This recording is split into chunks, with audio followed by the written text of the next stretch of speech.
시청자 여러분 안녕하십니까? 경북 동해안 지역은 오늘 가끔 구름 많은 가운데 더운 날씨가 이어졌습니다.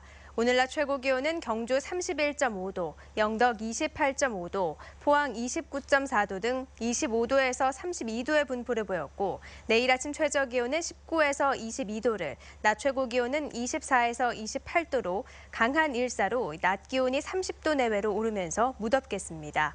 바다의 물결은 동해 전해상에서 0.5에서 1.5m로 일겠습니다. 요즘 포항은 대구 경북 1호가 될 장외 경륜장 설치를 두고 시민단체와 상인들이 2달째 갈등을 빚고 있습니다. 종교단체까지 사행성 조장을 우려하며 반대하는 반면 상인들은 생존권이 걸린 상가 활성화 대책이라며 유치운동에 집중하고 있습니다. 보도에 김철승 기자입니다. 경륜 경기를 스크린으로 보며 배팅을 하는 장외 경륜장. 포항 장외 경륜장 설치를 두고 학교 운영위원회에 이어 포항 YMCA와 기독교 교회 연합회 등 11개 단체도 반대 입장을 밝혔습니다. 시민단체는 사행성 사업으로 가정경제가 위기에 처할 수 있고 도박 중독 위험성이 높아지며 무엇보다 청소년들에게 나쁜 영향을 미칠 수 있다고 강조했습니다. 아이들에게 좋은 문화를 만들어주시는 자리를 만들어 가야 되지, 사행성 오락장이 청소년들이 동선이 가장 많은 곳에 생기는 것은 우리가 다 막아내야 된다고 봅니다. 반면 중앙상가 상인들은 카지노나 경마와 달리 경륜은 사행성이 크지 않고 전국 20곳에서 운영 중이지만 청소년들에게 미치는 부정적인 영향도 크지 않다고 주장합니다. 19세 미만은 부모의 동의 없이 입장이 불가능하고 그 사행성 우려에 대해서는 타 지역에서도 이미 검증된 바입니다. 경륜장 장외 발매소 설치는 지역 주민과 시의회의 동의서와 포항시의 의견서를 받아 창원경륜공단을 운영 중인 창원시가 문화체육관광부 허가를 받도록 돼 있습니다. 그러나 최근 김해 장외 발매소를 방문한 포항시 의원들이 아직 입장을 정리하지 못했고 해당 지역 시의원 3명 가운데 2명은 유치에 긍정적인 반면 1명은 부정적인 것으로 입장이 갈리고 있습니다. 창원 경륜공단으로부터 지난 5월 말 사업 계획서와 동의 요청서를 접수한 포항시도 50여일이 되도록 의견서를 제출하지 않고 있습니다. 앞으로 우리 시 전체에 미치는 영향이 큰 만큼 이걸 시의회라든지 시민 의견을 충분히 수렴해가지고 이 문제를 원만히 해결해 나가도록 그렇게 조치하겠습니다. 포항시는 공청회 등으로 여론을 수렴할 계획이어서 장외 경륜장 찬반에 따른 갈등은 한동안 지속될 것으로 보입니다. MBC 뉴스 김철승입니다. 장마로 주춤하던 무더위가 다시 시작된 가운데 지난 15년 동안 폭염 사망자가 경북 지역이 51명으로 가장 많이 발생했습니다. 건국대 환경공학과 선우영 교수팀이 한국방재학회에 보고한 논문에 따르면 경북 다음으로 집계된 폭염 사망자는 경남이 46명, 경기 37명, 전남 34명의 순으로 뒤를 이었습니다. 폭염 발생 일수와 사망자와의 상관관계는 생각보다 적어 청송과 포항, 경주 등은 폭염 일수가 길었지만 사망률은 상대적으로 낮았으며 경남 고성과 전남 영암, 신안 등은 폭염 일수는 짧았지만 사망률은 높게 나타났습니다.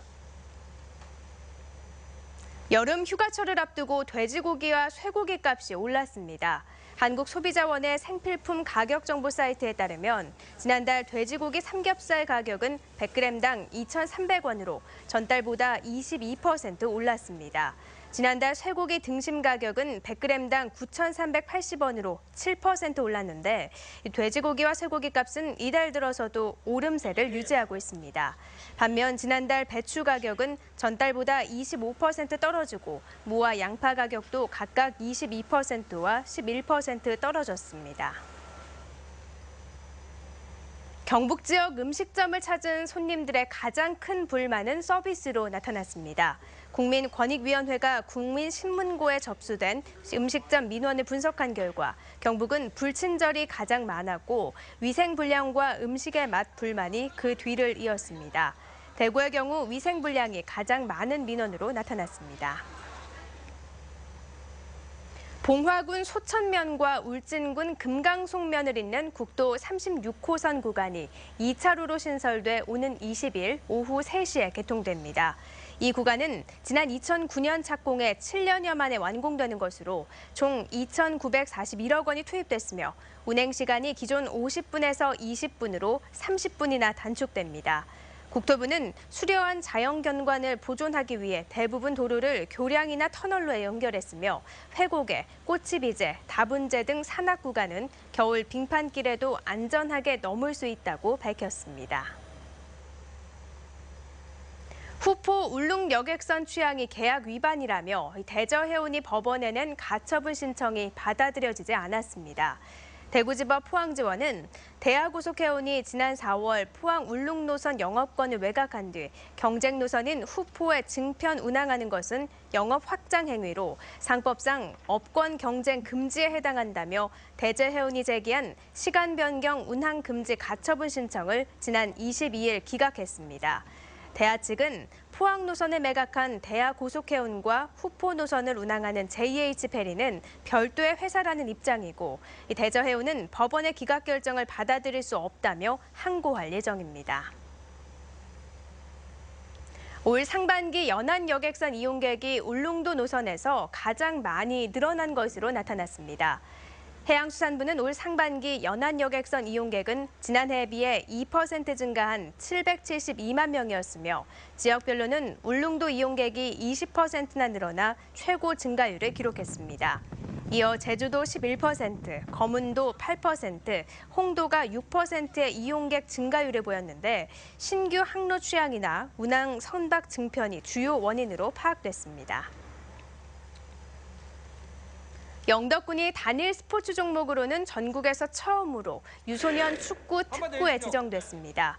특구로 지정되면 중소기업청이 규제 특례 완화를 통해 지원하는데 영덕군은 2020년까지 축구 인프라 조성 등에 148억 원을 투자해 전국 최고의 유소년 축구 도시로 도약한다는 계획입니다. 영덕은 신태용 올림픽 축구대표 감독을 비롯해 박태하 감독과 김진규, 손준호 등 국가대표 선수들을 배출한 축구의 고장입니다. 마을 정원을 조성해 지역사회 명소로 키우고 일자리도 만드는 마을 공동체 정원 사업이 주민 참여형으로 본격 추진됩니다. 마을 정원은 행정자치부가 정부 3.0 국민 디자인단을 구성해 특별교부세와 자치단체 예산 총 35억 원을 지원하며 포항과 김천 등 전국 8개 지역에 조성됩니다. 조성된 마을 정원은 마을 공동체가 직접 운영하며 마을 정원 투어 코스를 개발하는 등 관광 자원으로 개발해 지역 경제 활성화에 기여하도록 할 계획입니다. 포항시는 3대 문화권 관광 기반 사업으로 추진한 연호랑 새우녀 테마공원을 오는 28일부터 부분 개장합니다. 포항시 동해면 임공리 8만 2천여 제곱미터에 322억 원을 들여 조성된 연호랑 새우녀 공원은 신라마을과 1월대, 쌍거북바위 등 다양한 시설이 들어섰고 신라시대를 배경으로 한 전시관인 귀비고는 매년 11월 준공되며 공원과 연계한 호미반도 해안 둘레길도 올 연말까지 끝납니다. 포항시는 부분 개장을 앞두고 시설물에 대한 합동 점검을 실시하고 운영 계획 등에 대해 논의했습니다. 포스코그룹 상장사 6곳 중 5곳이 올 상반기 두 자릿수의 주가 상승률을 기록했습니다. 기업 경영성과 평가 사이트인 CEO 스코어에 따르면 지난 6월 말 기준 포스코 대우 주가는 지난해 말에 비해 52.9%나 급등했고 포스코는 21%, 포스코 강파는 33.5%가 상승했습니다. 이상으로 포항 MBC 이브닝 뉴스를 마칩니다. 고맙습니다.